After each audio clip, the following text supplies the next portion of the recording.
Armstrong, Superintendent, Portland Public Schools. And I want to start off today talking about our financial realities. And I appreciate being joined here by my team, by one of our school board directors, Vice Chair DePass, just to really talk about the state of Portland. You know, there's this literary quote that I love, and it's, "I awake each morning with a desire to save the world and savor the world."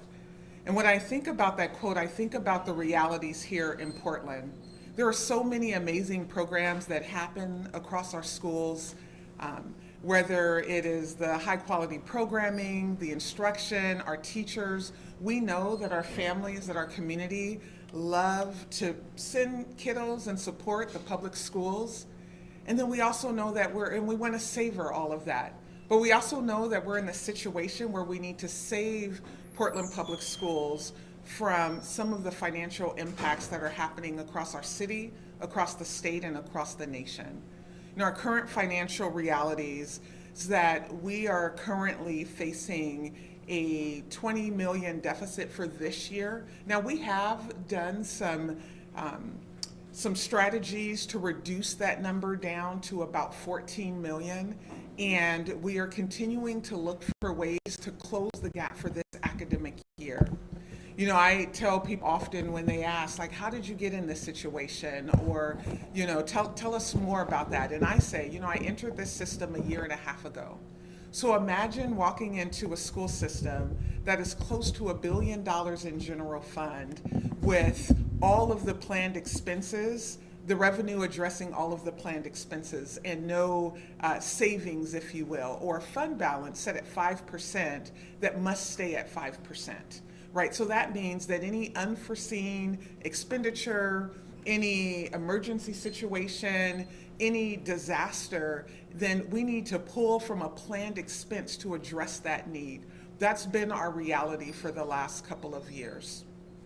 As we look to next year, we know that we're facing over $50 million in reductions. We've done a lot of work since December to engage community, to talk about what our plan is, and to have a preliminary draft of recommendations that total over 300 FTE. No, this April, I will be giving my budget statement as well as a proposed budget to the board, and that will open up the conversation in the boardroom, and then by June, we will be adopting the final budget. You know, we know that we've taken some pretty big steps to close our gap. So central office, we've communicated out that our central office leaders will be taking 5 furlough days. I'll be taking 6 furlough days. 4 of those days will just be non-paid work days. We also have announced a plan with our licensed administrators where we are reducing about 1/3 of that group, and that's phase 1. We still have 2 more phases to go and another set of announcements where we're making reductions. And it's difficult, right? Every human in our district does work that impacts classrooms. We just can't afford to employ the number of people that we've employed before. So now we're in this uncomfortable situation where we need to be responsive to our budget. And that means we need to do some things differently. We need to be a little tighter in the way in which we fund our programs and the ways in which we staff here at central office as well as in our schools. And I'd like to call Michelle Morrison up, our Chief Financial Officer, to share a little bit more about our financial realities, and then we'll open up for questions. Thank you, Dr. Armstrong. Michelle Morrison, Chief Financial Officer for Portland Public Schools. I came to this district not long after Dr. Armstrong, and so coming into a situation where we had been using fund balance, reserves, and grant dollars for years to support our operations and to make the best student experience we could in Portland. So I think when we adopted the current year budget, had to make some difficult decisions coming into this year. And we also acknowledged at the time that it was a very fragile budget. We made some assumptions in the budget around revenue and expenditures where they were just not giving us a lot of flexibility as things happen throughout the year. So we are experiencing revenue shortfall in our local option levy, and we've shared that last fall. We are also experiencing, as of December 31st, our expenditures are running higher than our savings in our budget. And so that is creating a budget deficit of about 2.5%, which doesn't sound significant, but in PPS, it's $22.5 million. That is our current situation, and we are working with our partners to address that in terms of positional changes and furlough days. All right, yeah, I think we can, thank you so much.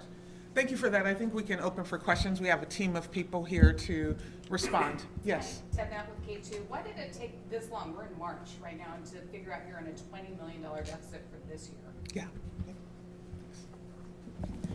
Thank you. So we are basing our end-of-year projections on data through December 31st, which is our most current financial data around revenue and expenditures. So, according to the budget, you have a $41 million contingency fund. Is that gone? No, that is our fund balance, and it's a requirement that we maintain 5% fund balance. We call it contingency when we're doing our planning for the year, but that is our fund balance as we close the year. So we don't drop below that. What would you want to say to Portland parents and families out there that live in the school district and have kids in the school? It's a very unfortunate situation that we're in. Portland has been in financial challenges before, and we have experienced furlough days in Portland before. It's unfortunate. Please lean into your schools and your principals and support your teachers at this time. They could really use that extra support from you. How much does enrollment factor in it? Is enrollment going up or down and you're losing dollars from that or gaining dollars? Where are you at on that? Hi, Renard Adams, Chief Accountability and Equity Officer for PPS. Thank you for the question. Declining enrollment is a key driver for our financial pressures. As you all know, we've been in an enrollment decline since the pandemic. Each year we work with the Population Resource Center to update our projections, and we project out each year for 10 years in the future. And our most recent projections, which can be found on our website, show that we're up for an increasing decline over the next 9 years. Now, what I will say is we're trying to reverse that, and we saw a little bit of progress this current school year where we did an enrollment campaign, and for the first time in 14 years, we enrolled more students in kindergarten this year than we did the previous year. Additionally, we saw an uptick in enrollment in grades 6 and 9, but certainly when you have declining enrollment in a state where student enrollment factors into your funding, it plays a significant part in our financial pressures. Follow up on that. If you were aware of the declining enrollment, because we've been talking about it for a few years, the declining enrollment, yes, why weren't changes made to avoid these cuts? So we've been making cuts every year since I've been here. I've been here since 2021, and we've had reductions every year. And I know that our financial team, I don't want to speak too deeply for CFO Morrison, factors in our enrollment projections as a part of their budgeting work. Can you share if this impacts next year's $50 million budget deficit in any way? Is it expected to increase in any way? Thank you for your question. Yes, we do expect that number to grow as our budget plan becomes actualized with activities, both with revenue and expenditures. We haven't identified anything beyond that $50 million yet that we will be looking at changing or reducing, but that is the floor at this point. Thank you. I wonder if we could hear from Dr. Freeman about how the current mid-year budget gap is impacting negotiations with the Portland Association of Teachers and other unions. Hi, Angela Freeman. I am the Chief Human Resources Officer. Thank you for the question. We are still in negotiations with all 6 unions at this point. All of the contracts are open. With the Portland Association of Teachers, we are considering other ways to impact this, our current budget shortfall. They've been amazing partners in this work. I think all of our staff realize that we are in a financial crisis and we may have to do things differently. Furlough days is one of the things that we're talking about right now.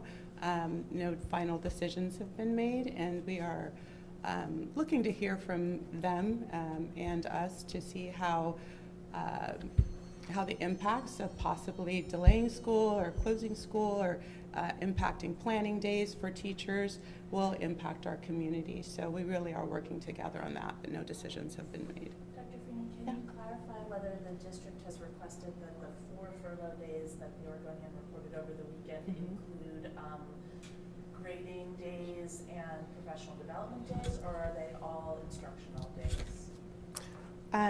That is still up for negotiation. Nothing has been decided on that, What but did yes. the district request? There was no request. We offered and had discussions about possible options for the days that teachers and all staff would be furloughed.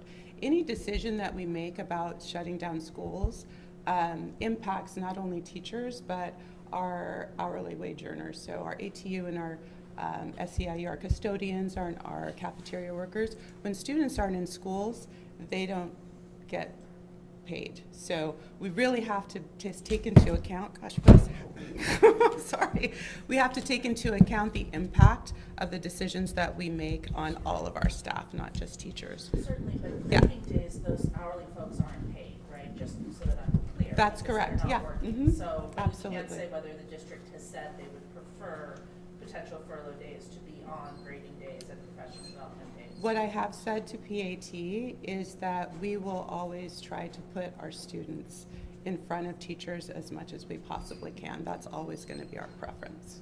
On the subject of furlough days, I wanted Sure. to ask about the impact on parents. Obviously, the district has to figure out its budget, but these unexpected days could potentially force a lot of people to figure out childcare on days they weren't expecting. So what's the message to parents as they're trying to keep up with what's even happening?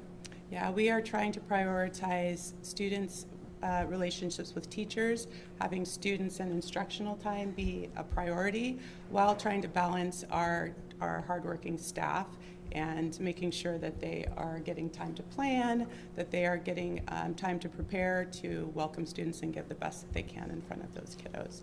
So we're really trying to make sure that we come to an agreement as soon as possible so that we can give as much lead time to our families and community if there is going to be an interruption to student instruction. But is there a message to those parents and guardians that could be impacted and they don't know if they're going to have to figure out childcare on unexpected days? I did not do that. I'm sorry. Go ahead. Yeah, sorry, we have some microphone technical issues here. Yeah, Sorry. 1 second while we get this going.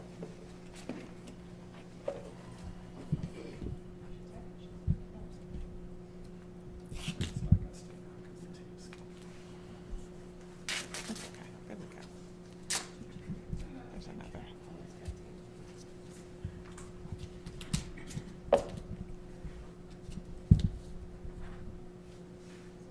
Yeah, so our message to parents as we work through these furlough days, I appreciate the question, and I would say to be patient as we work to come to agreement with our associations. As our chief of HR has said, we're always going to prioritize students in classrooms, but we also know that it's a significant ask to ask staff members to give a portion of what they receive every month back to the school district, and that's essentially what we're asking. So not only is there an impact to families and students, but there's also an impact to workers, and we're gonna have to all work together and make sure that we move in ways that supports the entire community.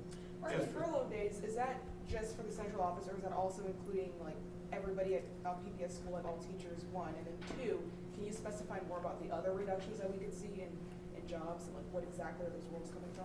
Yeah, so the furloughs that I announced yesterday was central office leadership, and that is the 5 days that the senior leaders will take. The other is we're in conversations with our labor partners to see what, if any, days they will be in agreement with in terms of helping to close this year's budget. The absence of that would mean more cuts for next year, deeper cuts and getting into the classroom and some of those non-student facing roles. And we want to do everything we can to prevent that. So that is what's at stake right now with furlough days and what was communicated. We're hoping by this week we'll have more news about furloughs across the system. I think our goal and our hope is that all employee groups will agree to the furlough days as talked about with human resources, and that will impact and close the gap that we have this year, and then we can continue to focus on next year's budget. How many senior leaders would be impacted by, as of right now? Just senior leaders, how many is that again? 13. So we are going down 13 senior license administrators, and we have another chunk that we'll be communicating out about now. But just for one specific group, 13 from that group are no longer, will no longer be employed after June 30th, unless, of course, they choose something How else. does that impact the district's ability to meet Division 22 standards? And are you concerned about that, particularly in areas like health or physical education, where there's a lot of state regulations? Yeah, I appreciate that question. I'm going to call up our Senior Chief Howard to answer that. Thank you for the question. My name is Christina Howard. I'm the Senior Chief of Academics. Some of our program changes, while we made this decision, we were prioritizing areas such as Division 22 compliance areas, ensuring that we had supports aligned to that. Just a little bit more examples around things that are potentially changing. We are limiting our new teacher and new leader supports. We are reducing our instructional coach supports and training because this aligns with our school-based reductions. We're consolidating state and federal program support. We're streamlining multilingual and DLI supports. We are reducing and separating our senior directors of schools into an operational facing role as well as an instructional facing role. And we have held special education harmless. Where do you guys see class sizes? If you're getting rid of teachers, does that mean the number of students per teacher? Do you plan on going up across the district, or what should parents know about that? I'm going to ask Dr. Adams to share a bit more around class size. Sure, sure. Thank you for the question. We have not increased class size at the elementary school level at all. We have adjusted our staffing ratios at the middle school level and the high school level slightly. That will result in class sizes increasing slightly. We can't say by how much yet, though, because that depends on student forecasting and individual school schedules. These might be questions for CFO Morrison, but I'm curious if you could address what the 8.5 million, like how you patch that 8.5 million in between 14 million and 22.5 million, like where that money came from, and then secondly, how you went from an initial 10 million budget shortfall forecast up to 14 million. Okay, thank you for that question. So we're moving pretty rapidly. We shared with Superintendent Armstrong and the cabinet team about the $22.5 million gap, right? That's the total gap. And within that, we've identified a list of things we could potentially change between now and the end of the year.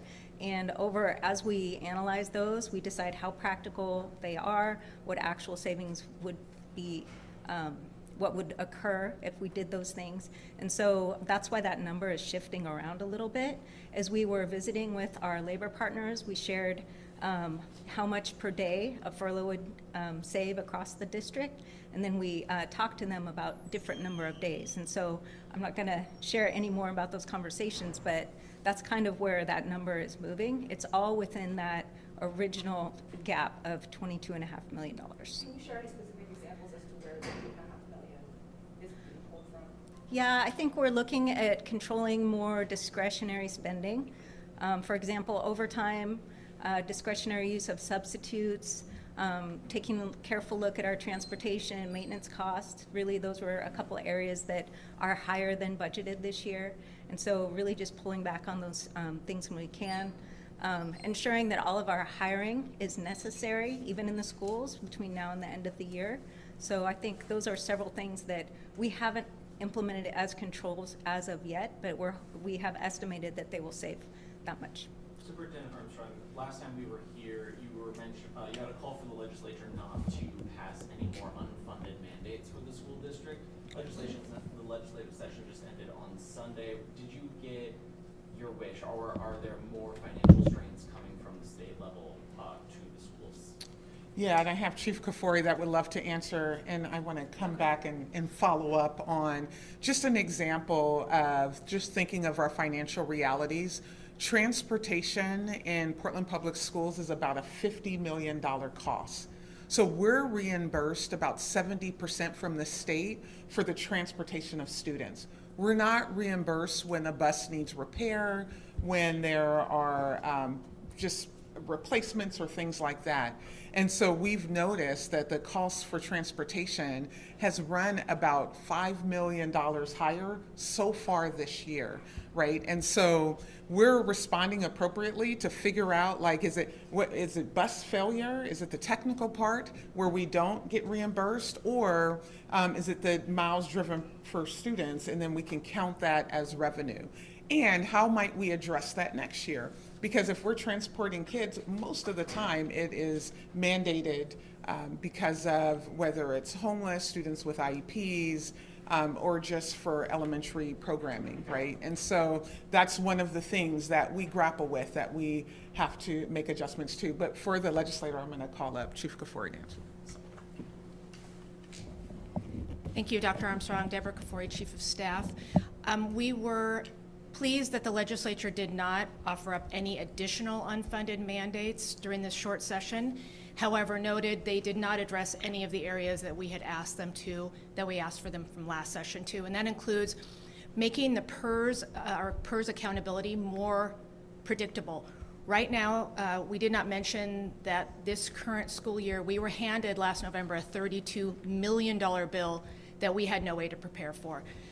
That is unacceptable. So we are going to ask them again next session to please make that more predictable so that we can budget more accurately. The other area that we have unfunded mandate is for special education. We have a cap at how much we are reimbursed by the state. We also heard from Dr. Armstrong about our transportation. So there are a lot of unfunded mandates that are still yet to be looked at, and that is what's going to be our top of our legislative agenda for the next long session. Thank you. Real quick on that note, any plans on calling on the governor to call a special session, maybe dip into the education reserve? We have been in contact with the governor's office about the Education Stability Fund. We've been in contact with all of our legislators about that, and we have received zero indication that they are looking to tap those funds. What we're hearing from them is that it's going to be worse next year, so they want to save the money. We'll be asking for it again next session. I have a question for Vice Chair DePass, as somebody who has been around longer perhaps than others who are with us today.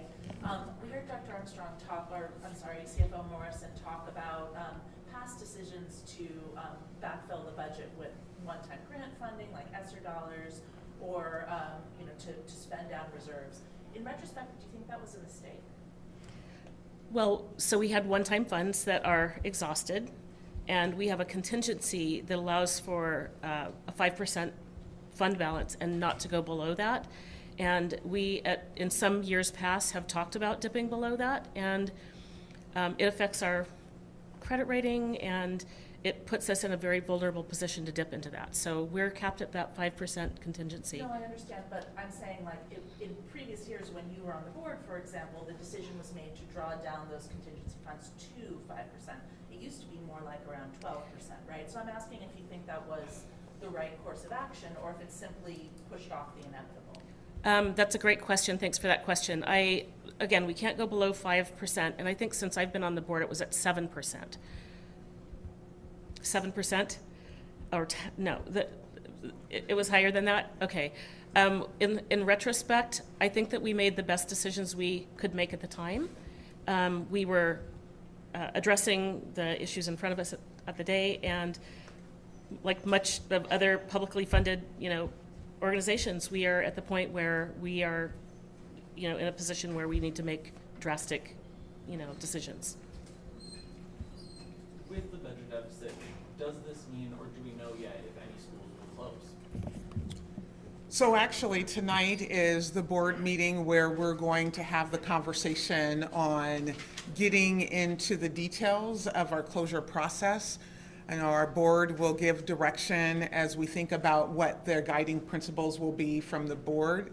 And we will be working hard to create the framework in response to that.